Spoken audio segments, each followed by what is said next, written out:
Ya, bagi saya GOAT saya tetap Ronaldo aja sih. Kenapa sih suka Ronaldo? Sejak kapan? Kenapa? Childhood hero banget sih Kak. Dari kecil tuh memang ya karena saya suka MU juga ya. Jadi Portugal gimana?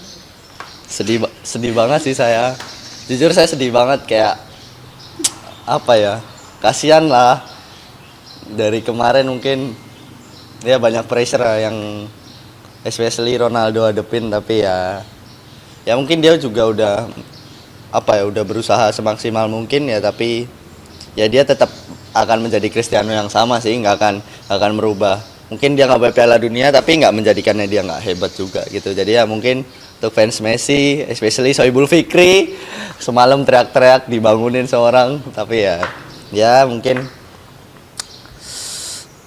ya bagi saya GOAT saya tetap Ronaldo aja sih. Kenapa sih suka Ronaldo? Sejak kapan? Kenapa? Childhood hero banget sih Kak. Dari kecil tuh memang ya karena saya suka MU juga ya. Jadi apa ya? Ya hiburan saya nonton bola juga. Jadi emang apa ya? Saya ngelihat mentalitasnya yang berbeda aja sih. Dia sangat-sangat amat menginspirasi saya. Kalau mungkin media notice ya, saya banyak masukin foto Ronaldo juga waktu di postingan-postingan saya, karena saya semengidolakan itulah, karena ya yang kita tahu etos kerjanya, cara dia disiplinnya. Memang Messi bagus, tapi ya pasti ya dia juga bekerja keras, tapi ya menurut saya rasa nggak saya aja ya, tapi menurut banyak orang lebih relatable buat ke Cristiano Ronaldo, karena ya memang yang kita tahu dari dulu hidupnya susah dan seperti apa. Papahnya meninggal tapi ya dia masih bisa survive gitu-gitu. Jadi ada something yang saya rasa gila sih. Ya dia bisa menghadapi pressure sebesar itu, nggak ngegolin di match pertama, bisa 2 gol di match kedua, ya itu beda gitu. Terus ini 8 besar siapa yang megang berapa? Saya sih sebenarnya pengen Maroko juara sih, tapi lihat kayaknya untuk chance France kayaknya sih yang paling bisa melaju jauh. Tapi saya kayak Maroko, dan ya mungkin arisan saya dapat Norway, jadi saya harap Viking Row-nya tetap bisa berjalan sampai final nanti. Fajar tuh sebenarnya Portugal banget, tapi kemarin dapatnya US gitu-gitu. Fikri yang Argentina banget dapatnya Portugal. Jadi dia sebenarnya seneng kalau Portugal kalah gitu. Saya dapatnya Norway sama Australia gitu. Dia sama anak-anak ganda putra. Iya, anak-anak ganda putra juga ada pelatih fisik dan juga beberapa visio gitu sama Aiboy, Mas Reza juga. Wih, berarti Piala Dunia ini jadi hiburan buat kamu sama teman-teman juga ya? Wah, banget sih Kak. Ada kayak something yang different gitu aja sih. Jadi ada bahan ledek-ledekan. Saya kemarin sampai dikirimin 20 reel sama Fikri, liatin Ronaldo nangis gitu-gitu. Asem banget, tapi ya udahlah. Oke. Nangis. Sedih lah, saya sedih banget lah. Saya sebelum main pun malah saya nggak bisa tidur. Ya tapi ya udahlah, kita terima, karena Ronaldo juga nggak memikirkan saya juga sih sebenarnya. tapi ya cukup ya itu sih yang bikin paling sedih, karena eranya udah sedikit lagi udah habis gitu. Jadi ya itulah yang membuat saya cukup sedih. Terima Terima kasih. Alhamdulillah, ya persiapannya cukup baik. Memang ada beberapa kondisi yang dari kemarin habis dari Australia juga sempat sakit. Mungkin karena kecapean juga, masih ada fatigue di bagian tertentu, tapi progresnya cukup baik dan saya rasa saya siap menghadapi Jepang dan Cina. Melawan Nishimoto kira-kira seperti apa yang dipersiapkan? Ya, karena dia pemain senior juga, beberapa kali ketemu tapi udah di tahun lalu, dan ya saya rasa Alwi sekarang yang berbeda lah daripada tahun lalu. Jadi ya saya akan mempersiapkan diri saya dan saya akan kasih performa terbaik saya. Ada target tertentu untuk mencapai babak apa? Ya pastinya saya belum pernah mendapatkan title 750. Pastinya saya masih sangat berambisi dan berburu title 750, tapi setiap babaknya juga memiliki tantangan sendiri-sendiri. Jadi ya saya harus fokus dulu game by game aja sih.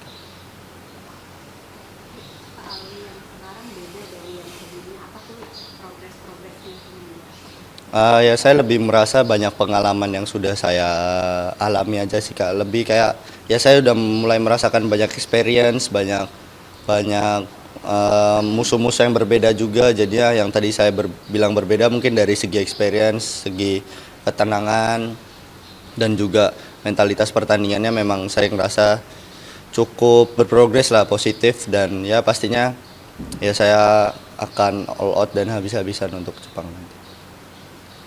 Wih, dengan titel-titel kemarin yang kamu dapatkan ya di level 500 khususnya, kamu ngerasa nggak sih kalau bahwa memang kamu emang udah setara lah selevel sama yang top-top paling atas gitu yang emang sekarang ini senior? Memang kita nggak boleh terlalu terlalu melihat yang senior-senior itu seperti idola atau bagaimana karena memang ketika di lapangan juga mereka-mereka juga menjadi lawan saya ketika saya bukan berarti nggak respect ya, cuma jangan terlalu menghargai lawan sedemikian karena ya saya harus menempatkan diri saya karena saya bisa melawan mereka juga. Jadi pastinya menghargai tapi ya saya punya punya apa ya punya keinginan untuk menang juga. Jadi apapun yang terjadi di lapangan, apapun yang senior atau junior di lapangan ya semuanya ingin memiliki kemenangan yang sama. Jadi ya ketika sudah di lapangan ya semuanya fight aja sih. Kamu menyadari mental seperti itu tuh sejak kapan sih? Sejak saya bertemu Antonsen di Sudirman Cup ya, karena saya di belakang saya ada Ko Jonathan juga. Jadi ya Kojo di waktu itu mungkin saya jadi tahu juga apa sih yang difikirkan Ko Jonathan ketika bermain karena waktu itu Ko Jonathan juga bilang nggak usah takut gitu, mau dia drama mau dia ada nggak terima apa-apa nggak usah sungkan gitu. Jadi ya semuanya memiliki rasa keinginan menang yang sama gitu. Jadi ketika sudah di lapangan nggak ada rasa nggak enak, nggak ada rasa sungkan atau malu. Jadi ya seperti itu. Tapi kalau di turnamen besar kan biasanya teman pelatnas nggak dapet temen ya sendiri gitu. Terus lihat Ubed nih bisa join di Japan. Ya seneng lah Mas, apalagi Ubed juga beberapa kali close lah bisa masuk turnamen-turnamen elite level ya, dan sekarang dia sudah bisa masuk dan saya harap kita dan juga pasti Ko Jonathan dan semua atlet Indonesia bisa memperbaiki prestasi bulu tangkis Indonesia yang kita tahu belakangan ini memang banyak tekanan atau banyak underestimate dari orang, dan ya memang kita sebagai atlet menyadari itu dan ya saya rasa kita harus siap menerima tanggung jawab itu dan harus mau nggak mau berjuang mati-matian untuk bisa mengembalikan martabat bulu tangkis Indonesia. Ada ngaruhnya nggak misalnya sendiri terus setengah ada teman? Pastinya ya Mas, saya beberapa kali kalau turnamen di level atas kan yang bagan atas hari Selasa main, bagan bawah hari Rabu main gitu-gitu.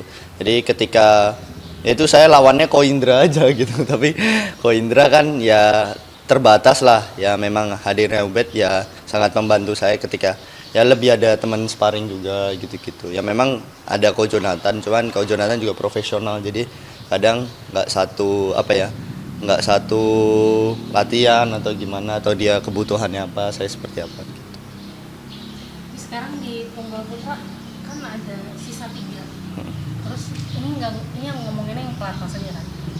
Basically kan kamu nggak punya senior dan kamu dan Ubed mungkin hanya bilang nggak punya senior dan pelapis kalian masih jauh karena masih yang Pratama. Kalian menghadapinya seperti apa sih? Ini kan pernah dialami Jojo Ginting, apakah pernah ngobrol atau gimana? Saya sendiri nggak menjadikannya itu suatu masalah ya. Mau ada senior pun, nggak ada senior pun ya. Tapi memang kalau ada memang lebih bagus. Tapi kalau memang keadaannya nggak ada ya konsekuensi yang harus kita terima juga. Kita nggak bisa bergelut di situ aja Kak. Ya memang keadaan yang seperti itulah yang membuat saya bisa berada di sini sekarang. Mau nggak mau juga ngejar mati-matian buat bisa satu level sama yang di atas. Jadi ya sometimes bagus, sometimes juga bisa jelek, tapi ya inilah yang ada di sini, ya saya harus memaksimalkan apa yang ada aja sih. Jadi nggak kepikiran menjadi beban karena nggak punya senior? Enggak sih, aman aja.